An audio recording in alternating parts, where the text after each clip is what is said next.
Hello, everyone. My name is Seth, and today I'm going to give you my review of Episode 6 of Ahsoka.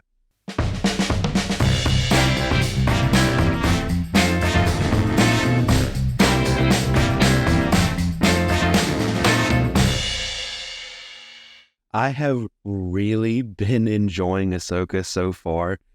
Honestly, I think I like it maybe even a little bit more than I was expecting I would.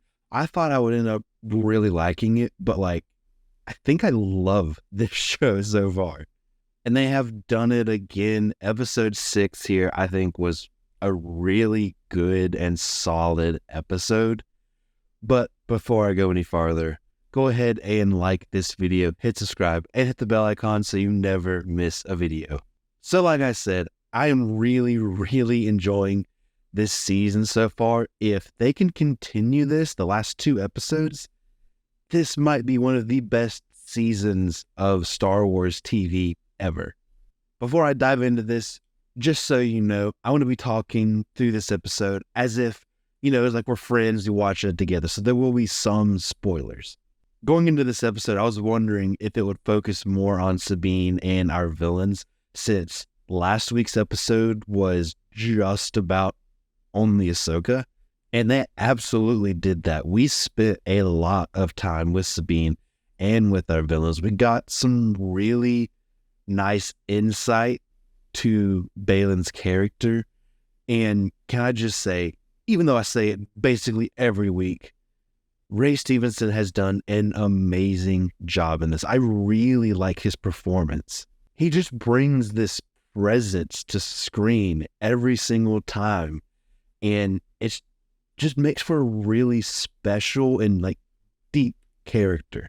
I loved getting to learn a little bit more about him and his insights and kind of how he felt about the Jedi Order. So we know he's looking for some kind of power, but we don't know exactly what it is he's looking for here.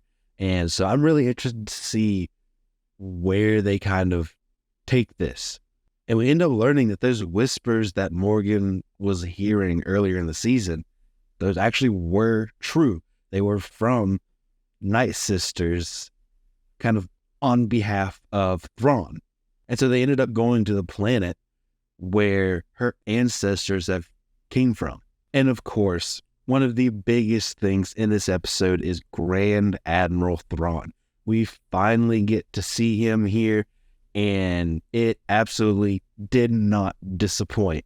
We really get him toward the beginning of this episode. They didn't really waste time getting to him, and I really appreciate that. And Thrawn is awesome. In this episode, we already get a really good introduction to him and his character and his personality, kind of his leadership style, just kind of the way he thinks. We get a little bit of insight into that, and that's awesome for the people who aren't familiar with him. But they do just a great job of establishing his character here. Lars Mikkelsen did an incredible job here in this episode. He did not miss a beat at all translating Thrawn from animation to live action. He had such an incredibly intimidating presence, and you can tell he is the guy in charge. One thing I did pick up on in his performance is that there's these tiny little facial expressions and even lack of facial expressions that just makes for a really good and interesting and detailed performance.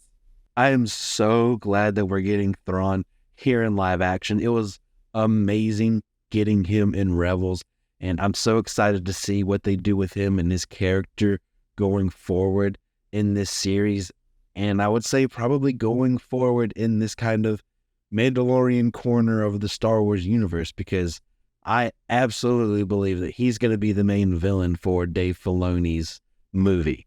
And I also have to mention that I absolutely love the look of the stormtroopers here. I don't know if there's actually an in-world reason behind it. Maybe they had to patch up their armor or something, but the red and the gold mixed with the already classic look of the stormtroopers, that is just so cool. It's so visually striking. And it's really different from anything we've seen with stormtroopers before, and it immediately jumps toward the top of my list of looks for stormtroopers. That was just really, really cool. One thing I love is we see Sabine still trying to use the Force. And I have a feeling this is kind of laying the groundwork for her to actually be able to use it in a big moment, either in the next episode or the last episode in this season. So in this, Thrawn lets her just go find Ezra. However, there's a catch, as there typically is with a lot of Thrawn's plans. He sends Shin and Baylan to kind of trail her to kill her and Ezra if she finds Ezra. And Shin ends up asking Baylan, like, so are you not going to follow through in your promise with her? And he basically pulls like from a certain point of view. And he basically says, yeah, I told her we would let her find Ezra. Didn't say anything about leaving alive. So that's really interesting. I think that adds kind of another layer. It kind of shows that he's really left the Jedi mindset and he's really more of a mercenary at this point.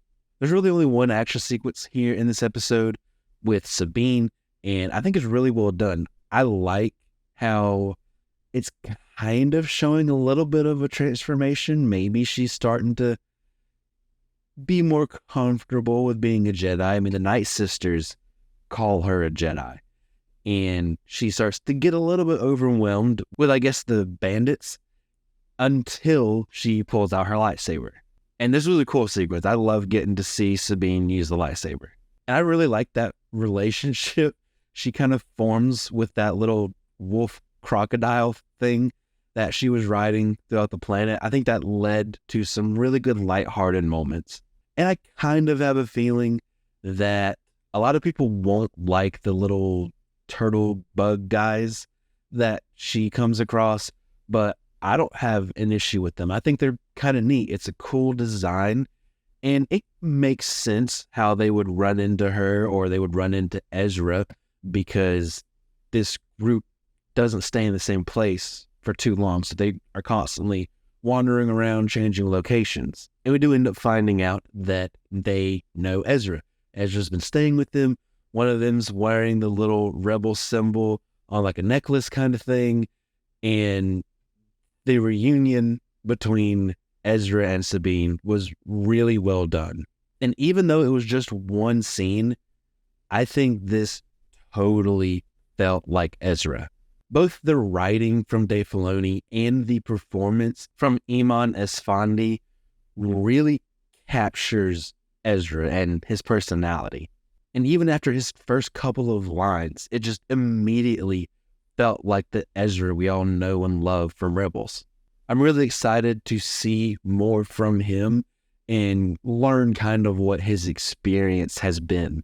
I was definitely looking to see if he had built a lightsaber, and it's at least not hanging on his belt.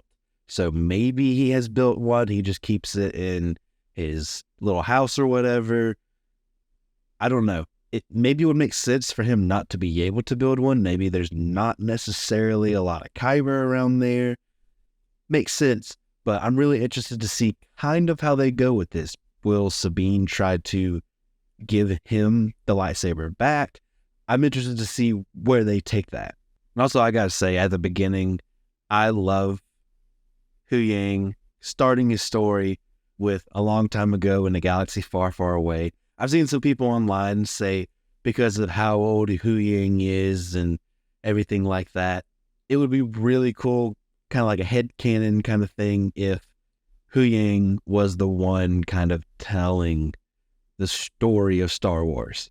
I don't necessarily think it's that deep. I think it's just kind of a cool little Easter egg they threw in. But I'm not going to blame you if your headcanon says, oh yeah, absolutely, Huyang is telling us the story of Star Wars. I think this was a really good episode overall. It's definitely a different kind of episode than episode 5, but I think it works all the same.